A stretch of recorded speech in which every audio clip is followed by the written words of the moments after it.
I am 32, married to my husband, 35. And I have a younger sister who's now 29.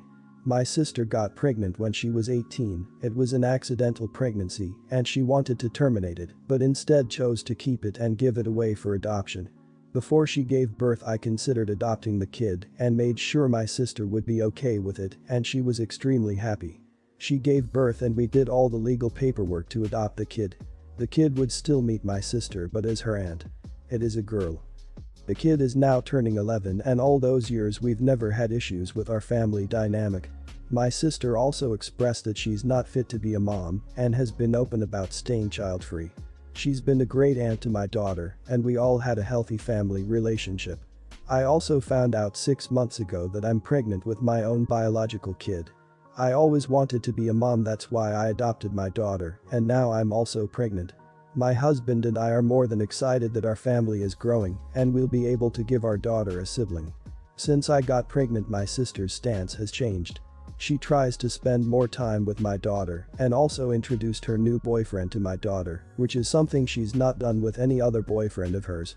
She's been dating that guy for less than a year. I don't want to get into much details, so straight to the point. My sister claims that now that I'm expecting my own biological kid she wants her daughter back. I was shocked to say the least and I told her that's not gonna happen. The kid is legally adopted by me and my husband and she's grown up with me as her mother. She claims I stole her kid by taking advantage of her young age when she got pregnant and I reminded her that giving up the kid for adoption was her own choice. She wants the kid back and demands to act like a mother. She's also told the truth to her boyfriend and claims we manipulated her into giving up the kid, which was not the case at all. Her boyfriend is willing to help her in legal battles to get the kid back. She's also threatened to tell the kid the truth unless we do as she says. Legally there's nothing she can do, but I don't want my kid to be traumatized by revealing the truth, especially that way. My husband and I threatened a restraining order. My parents basically called me the idiot for threatening a restraining order against my own sister and said I should sit down and listen to what she has to say because she's my sister after all. My husband and I are not willing to back down as protecting our kid and family is our first priority. My parents say my sister should have equal rights to her kid like we have and we should compromise. Am I the idiot? Not the idiot. You're that child's mother in every respect other than biologically. Your sister and your parents are way out of line. You need to tell your daughter the truth. Do it in your own way and do it as soon as possible. Your daughter deserves to know, but aside from that, it will be far less upsetting coming from you, her parents, than if your sister blurts it. It also takes away that threat from your sister. Sadly, if your sister doesn't back off, you might need to ban her from contacting your family until she settles down. Tell your kid the truth now, you have lied too long to her. Do it before your sister does it. And go completely no contact with your sister, this is sadly necessary. And talk to a lawyer, do not only threaten her with a restraining order, but make sure your child is protected from her. My parents say my sister should have equal rights to her kid like we have, and we should compromise. Maybe you need to go no contact with your parents too. They are delusional. There can be no compromise about your kid. She is a person, not a toy. Talk to a lawyer. Everyone's the idiot here. Your child is 11 and you've never told them they are adopted. That is going to blow up in your face. Find a way to tell them before they find out. But as far as the thing you actually asked about your sister is also way out of line. This is your child, and the fact that she has regrets doesn't change anything. That said, you can try a restraining order, but not sure you will be able to get one if your whole complaint is she's gonna tell my daughter the truth about her parentage. That's not what restraining orders are for. My mom was married to Dave when I was a kid and had my brother and sister with him. They divorced soon after my sister was born. Dave was in no way my father and I did not see or speak to him after that really. Then mom died and to have a relationship with my siblings, we had to communicate about them. At first he tried to say I wouldn't be allowed to see them, but after lawyers got involved and he was told I could file under familial rights to see them, basically I was a big part of their lives, and like grandparents' rights, I could prove our relationship was important for them. I started getting to see them once a month as a compromise. That did increase because they bugged him to see me more. After he got married things became a crap show. His wife has kids, and he has kids with her.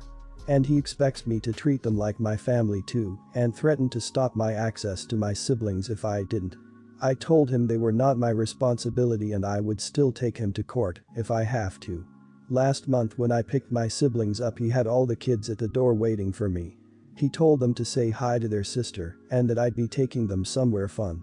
I reminded him I was there for my brother and sister, not for everyone. Kids were upset. After I took my siblings, he texted me that I was an idiot for hurting kids. Then a week later he told me I need to start acting like a member of the family before I hurt everyone. I told him I am not part of his family, I am part of my siblings' family, and I don't owe them crap, so stop expecting it from me. I reminded him that he was not part of my life outside of being the father of my siblings, and that made his family even less mine. My siblings told me yesterday he's still really mad about it and he was pressuring them to pressure me to take the other kids. They said they hate that he wants to take away our time together. Am I the idiot? You're sitting on a petty goldmine though. Sure Dave, I'll take all the kids, my babysitting fee is $15 per hour per kid that I'm not related to. I require full payment up front. That was a low move having them all ready. He hoped that it would guilt you into taking them all. No. Good on you for sticking to your guns on this. Your time with your siblings is important for you and them, and considering they are being pressured by Dave to include the others isn't fair on them or you. Speaking to a lawyer again just for advice might be a good idea after that stunt he pulled already. This Dave guy is a piece of work, he just wants to dump all the responsibilities to you so you can take care of the kids and babysit them for him. Make it clear to both your siblings that you are only part of their family and have no responsibility toward the other kids, just in case that Dave guy tries to guilt trip them or try to sabotage the relationship you guys have, but your siblings seem to understand what is happening, so I wouldn't worry too much about that. Thank you for being such a good sibling, even when this jerk makes it hard. Remember that in saying no to his manipulation, you are showing your siblings how to be assertive and set boundaries, and that is so healthy for them to learn.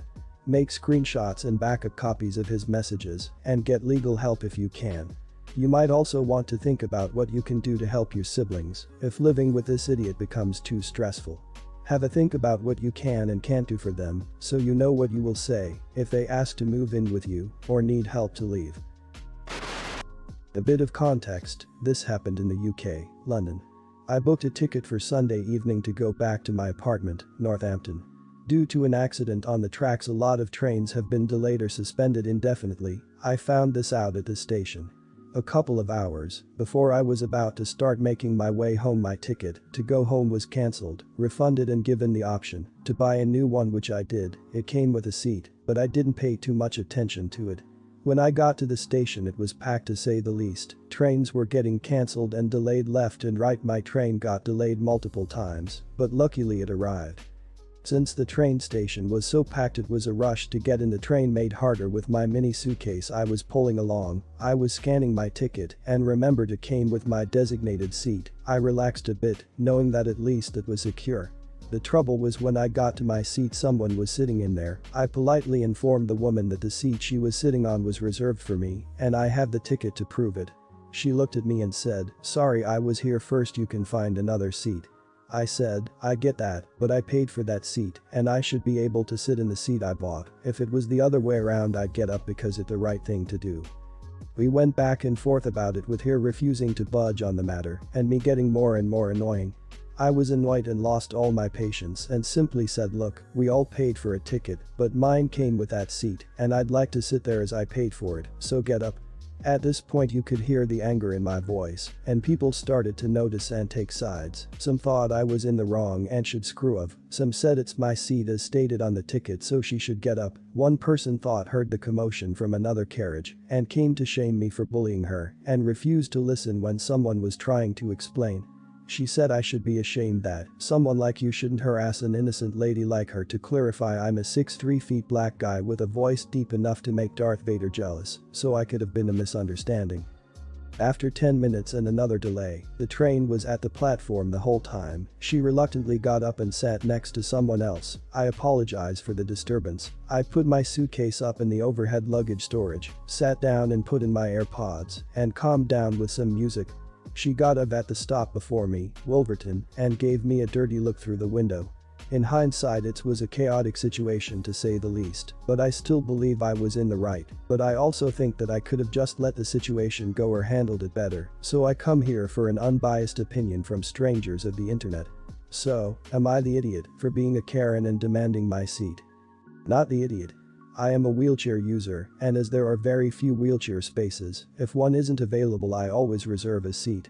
Usually one with extra room, for my crutches, close to the door.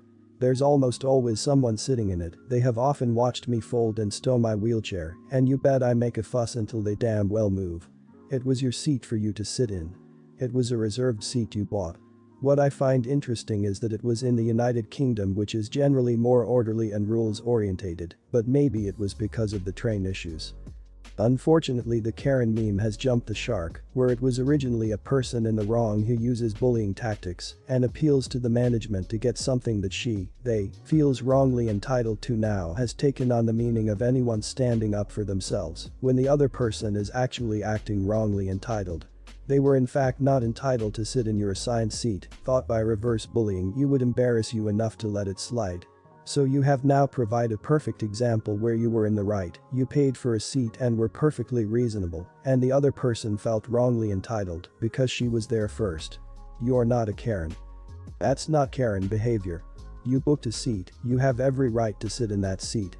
What's the point in booking a seat if you don't actually get it and you have to accept some random stranger sitting in it? I sympathize with you being a big bloke, so it's hard to have a dispute with someone without appearing at least a little intimidating. You're not a Karen though, and not the idiot. I've been working at the same job for about 5 years. It was my first job after graduation and I really liked the place. The environment was good and my colleagues were all really nice. The company is a family-run business and the top positions are all filled by people related to the family. About 2 years ago, one family member was placed as my manager. Before that, I was reporting directly to the head of the company and giving them advice. I have to admit that I had my eye on the management position, so I was a bit bitter. But the thing is, this guy had no experience and could not even answer the simplest questions. His role was to basically approve the quotations I submitted or take my feedback and relay it. I continued doing my job, but as time passed I felt more restless because I didn't feel like I was getting the credit I deserved. I went to speak with the head who I had a pretty good relationship with. He said he understood my position and they really relied on me so they would do something about it. From there, I was promoted to a manager with a pay increment. The pay was below what I asked for, but I accepted because he said their budget was pretty tight now. A while later, a company-wide email was sent out saying my boss was promoted to director. I then found out he was given a pay increment as well to match his position. It was pretty much the last straw for me after they told me the budget was tight, so I applied for a few positions and got one with a comparable pay but seemed better for my career growth. I submitted my resignation letter to the director, but the head called me in and said he was disappointed with me. He said I shouldn't have asked for a promotion if I was gonna leave, and I was making use of them, and now they have to find someone and train them. I felt pretty bad leaving them in this situation and kinda ruining my relationship with them. Am I the idiot for leaving a job right after being promoted? Should I have at least stayed for a year or two to work in my new position? Not the idiot. You wanted a promotion to reflect your level of responsibility.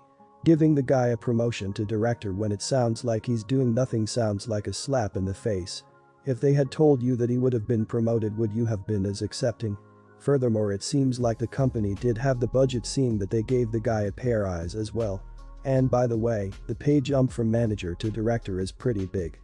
This is pretty much what companies and employees do, make use of each other. The employees for income, the employers for work. You saw someone promoted above you purely based on nepotism. Then, when they threw you a bone, a nice gesture, but it sounds like a well-earned and pastime one, they also made sure Sonny Boy didn't get his nose out of joint by promoting him more and giving him more money. Usually, you'd be a bit of an idiot for leaving this soon after a promotion. In these circumstances, I really don't blame you. Not the idiot. You don't owe any employer any loyalty, especially when they don't show you any. If they really cared about you, you'd be the director. They're just upset they created a new job title for the family member. My husband recently left in job after asking for a pay raise and being told they couldn't afford it. He felt bad since he's been there so long. Then he found out the owner just bought a brand new house and 2 new cars, yet a few dollars an hour more would supposedly break him. Husband didn't feel bad at all after that. When my ex and I were 20, I got pregnant. We were both ecstatic. However, once I gave birth, I had served PPD and psychosis. I stupidly refused medical treatment at the time. I also got involved in a rough crowd. We went to court and I lost custody of my daughter. It gave me the wake-up call I needed, and with my parents' help, I got into rehab and counseling. I'm aware of how much I have screwed up and what a crap parent I have been. I didn't bother to keep in touch with my ex due to my shame, and I didn't feel worthy. He did try and reach out to me, but I ignored everything. However, about 6 months ago, he reached out to my parents and asked if I could maybe be talked into seeing my daughter, who is now 6. My parents convinced me that it would be good for everyone and my therapist agreed, but to take it slow. My ex's got strict rules though. I'm not allowed to take our daughter out of the house alone, and he or his wife have to be present while I am over. I'm starting to get annoyed because every time his wife is in the house while I'm over, my daughter is interested in her. She calls her mama, which hurts so much. I'm her mother. She knows this, but my daughter still seems to act like my ex's wife is mom, and I'm just my name. I have been invited to visit for Halloween. My ex is working part of the day, and his wife will be home. I asked him if his wife could be somewhere else cause I was tired of our daughter only wanting her when she is around. I wanted us to really have time as mother and daughter. My ex said no immediately. That wasn't the agreement and he didn't feel comfortable yet to let our daughter be alone with me. I told him he was being cruel and unfair. This was my daughter too, and I have a right to do what I want with her. He told me that it wasn't how this worked, and we had barely scratched the surface of a relationship yet. I needed to be patient, and if I didn't like it, I was more than welcome to abandon her again or take it to court. He made the decisions when it comes to our daughter as of now, not me. Am I the idiot for being upset and seriously considering taking him to court over this? You're the idiot. 1. You refused medical treatment and abandoned your daughter. 2. You never reached out after him making multiple attempts to allow you into her life again. 3. 6 years. It's been 6 years and you've never been in her life. 4. You legally have no right to see her and he's doing you a favor trying to help foster a relationship. 5. Most importantly, he's worried for his daughter's safety and well-being. You showed last time you couldn't be trusted with her, and you need to establish that trust before you ask to be left alone. Your previous actions and behavior gives him concerns for good reasons. You abandoned her for 6 years and refused to get back in contact while your ex's wife actually treated her like her daughter. It's unfair to call yourself her mother, and you can't be upset that your daughter has another mother figure after you've been gone so long. You seem to be really angry that she doesn't call you mom, despite the fact that you've never acted like a mom to her. Considering the fact that you didn't want to talk to her until the father pushed, and the fact that you refused treatment for a very long time, it's obvious why they want to go slow. You're the idiot. You're 150% wrong. You do not have a right to do what you want with your daughter. You gave up that right when you abandoned her. Clearly, as a result of your horrible behavior, you are her mother, but you aren't her mom. You don't get to be angry that your daughter calls her stepmom mama when you haven't been in her life for years. That situation is 100% your fault, and you need to get over yourself. If you want things to be different, then you need to go to court. At least then maybe you can get to see your daughter with a court-appointed third party. Otherwise, you have zero right to make any demands.